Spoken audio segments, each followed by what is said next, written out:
Last উইকেটটা নিলেন যখন মানে বাংলাদেশকে 57 রান, নইলে হয়তো রানটা আরেকটু বাড়লেও হয়তো সমস্যা ছিল না, বাট 57 রানে আসলে টার্গেটটা বাংলাদেশ সেট করে নিল।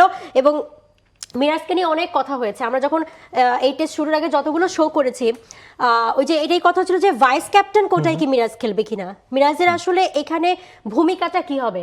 অলরাউন্ডার মিরাজকে তো আমরা খুঁজে বেড়াই, হয় না বল হাতেই তিনি আসলে জ্বলবেন নাকি ব্যাট হাতে কোনো আসলে দলকে মানে সাপোর্ট দিতে পারবেন, কি পারবেন মিরাজ।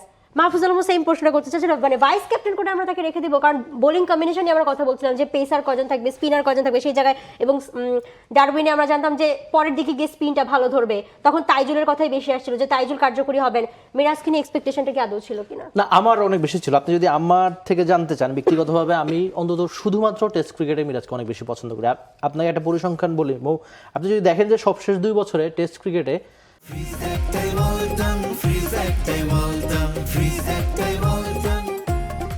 7 থেকে 11 নম্বরে নেমে সবচেয়ে বেশি রান করেছেন খুব সম্ভবত ইংল্যান্ডের উইকেট কিপার স্মিথ, আর 2 হচ্ছে মিরাজ। তো শুধুমাত্র এই টেস্ট ম্যাচ না, সবশেষ 2 বছরে ওই টেলেন্ডারদের নিয়ে অনেক বেশি লড়াই যে করতে পারেন। তো আপনি এই টেস্ট ম্যাচ দেখেন একই রকম। আর ওই যে বাংলাদেশ যে সম্প্রতি দারুণ খেলছে টেস্ট ক্রিকেটে, সেখানে রাওয়ালপিন্ডিতেও খুব সম্ভবত লিটনের সঙ্গে একটা রেকর্ড পার্টনারশিপ তিনি করেছিলেন। মানে ব্যাটারদের সঙ্গ দেওয়া বা বোলারদের নিয়ে রান করার এই কাজটা তিনি করতে পারেন। ওয়ানডে টি-20তে ভিন্ন প্রসঙ্গ, সেখানে না যায়, তার ব্যাটিং ফর্ম একদম যাচ্ছে তাই। কিন্তু টেস্ট ক্রিকেটে তিনি ওই ব্যাটিং ফ্রেন্ডলি উইকেটে তো আর মিরাজের বোলিংয়ে খুব বেশি কিছু করার থাকে না বা করতে পারেনও না। কিন্তু বাস্তবতা হচ্ছে এখন তিনি দেখিয়েছেন, জানিয়েছেন যে তিনি করতে পারেন, যে ঠিক আছে ব্যাটিং ফ্রেন্ডলি উইকেটে যদি সামান্য স্পিন একটু সাহায্য পাওয়া যায়। আর একটা উইকেট অনেক বেশি গুরুত্বপূর্ণ ছিল বাংলাদেশের জন্য, যে ওই যে একটা কথা আমরা বলি না যে বিড়ালের গলায় ঘন্টা বাঁধবে কে, আর এখানে স্টিভেন স্মিথকে ওই পর্যায়ে ওই সময় আউট করবে কে, সেই আউটটাই করেছেন মেহেদী হাসান মিরাজ। ওই একটা উইকেটের জন্য তাকে আমি অনেক বেশি ক্রেডিট দিব। 5টা উইকেট তো পরে নিয়েছেন, কিন্তু একটা উইকেটের জন্য আমি অনেক বেশি তাকে ধন্যবাদ দিতে চাইবো পার্সোনালি। প্রস্তুতি ম্যাচে সেঞ্চুরি, এরপর ব্যাটিং এ যখন দরকার ছিল, যখন অস্ট্রেলিয়া মনেই করে যাচ্ছে বাংলাদেশ শেষ, এখানে আর টেল এন্ডের সাথে কি হবে, হাসান মাহমুদের সাথে তখন এতগুলো বল, 170 বল, মানে ক্রিজে থেকে একটা পার্টনারশিপ গড়া, 65 রানের একটা কন্ট্রিবিউশন, বল হাতে ফাইফার, মেহেদী হাসান মিরাজ দেখিয়ে দিয়েছেন। Absolutely brilliant. আপনি যদি শুধু এই টেস্টের পারফরমেন্সের পরে না, আপনি যদি আমাকে এই টেস্টের আগেও জিজ্ঞেস করতেন, আমি বলতাম যে টেস্টে বাংলাদেশের এই মুহূর্তে one of the best findings হচ্ছে মিরাজ। কারণ সাকিব আল হাসানের যে জায়গাটা, সেই জায়গাটা কাছাকাছি একমাত্র পূরণ করতে পারেন তিনি। যে কোনো সময় আপনাকে বল হাতে পারফর্ম করে দেবেন, আবার যে কোনো সময় ব্যাট হাতে ওই টেলেন্ডারদের সাথে পার্টনারশিপটা করে দেবেন। টেস্টের মিরাজের পারফরমেন্স নিয়ে কিন্তু কখনোই কোনো ডাউট নেই। সো এবং আরেকটা ব্যাপার আপনি যেটা বলছিলেন, ওই যে টেলেন্ডারদের নিয়ে ব্যাটিংয়ের কথাটা রিফাত এমিল খুব ক্লিয়ারলি বলেছেন। হাসান মাহমুদকেও একটা কৃতিত্ব দিতে হয়, তিনি 92টা বল খেলেছেন মিরাজের সাথে। এবং আরেকটা ব্যাপার আপনি চিন্তা করেন, অস্ট্রেলিয়ার এই বোলিং অ্যাটাকের এগেনস্টে বাংলাদেশ মিরাজ পরের যে ব্যাটাররা, 7 পরের যে ব্যাটাররা, তাদেরকে নিয়ে 52 ওভার ব্যাটিং করেছেন।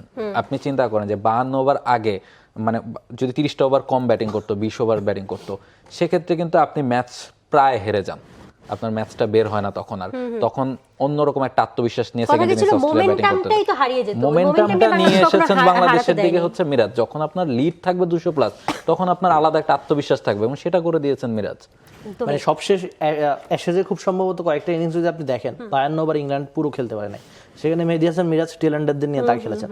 তো এই ব্যাপারগুলো জানায় যে, আর আপনি তো ক্রিকেটে এমন একটা খেলা, অস্ট্রেলিয়া ফার্স্ট ইনিংসে 52 ওভার খেলছে না মনে হয়, অস্ট্রেলিয়া মনে হয় ফার্স্ট ইনিংসে 52 ওভার খুব সম্ভবত কাছাকাছি দিচ্ছে। মানে হ্যাঁ, তার মানে বোঝা যায় যে আপনি মিরাজের অবদান ওই, আর ক্রিকেট এমন একটা খেলা, আপনি ওই দিন শেষে এই ছোট ছোট রান, এই যে তাইজুল একটা ছক্কা মারলো, বা মিরাজ যে সঙ্গ নিয়ে অনেকগুলো পার্টনারশিপ হলো, তাসকিনরা যে ছোট্ট ছোট্ট ওই কন্ট্রিবিউশনগুলো অনেক বেশি গুরুত্বপূর্ণ। আপনি হয়তো লিডটা দিন শেষে আমরা দেখি যে 200-র বেশি ছিল, কিন্তু ক্রিকেটাররা অনেক বেশি স্বীকার করেন যে এই 10-15 রান অনেক বেশি পার্থক্য গড়ে দেয়। একদমই। এই সিরিজটা যখন চলছিল, এই প্রথম টেস্টটাতে, তখন আমরা দেখেছি যে টেস্টের আগে ওই যে অস্ট্রেলিয়ার একটা আসলে চ্যানেলে একজন কমেডিয়ান খুব মজা করে বলছিলেন যে বাংলাদেশের প্লেয়ারদের নাম তিনি আসলে শিখতেই চান না, জানতেই চান না কি নাম আছে, জেনে কি হবে, না থাকলে পানিতে ঝাঁপ দিত। এক্স্যাক্টলি। তো মানে কি হবে নাম জেনে। তো তারপর তো আসলে তিনি আসলে পানিতে ঝাঁপ দিতে গিয়েছিলেন, এবং নাম তো মানে 11টাই তাকে মনে রাখতে হবে, পারলে আরোগুলো মনে রাখবেন।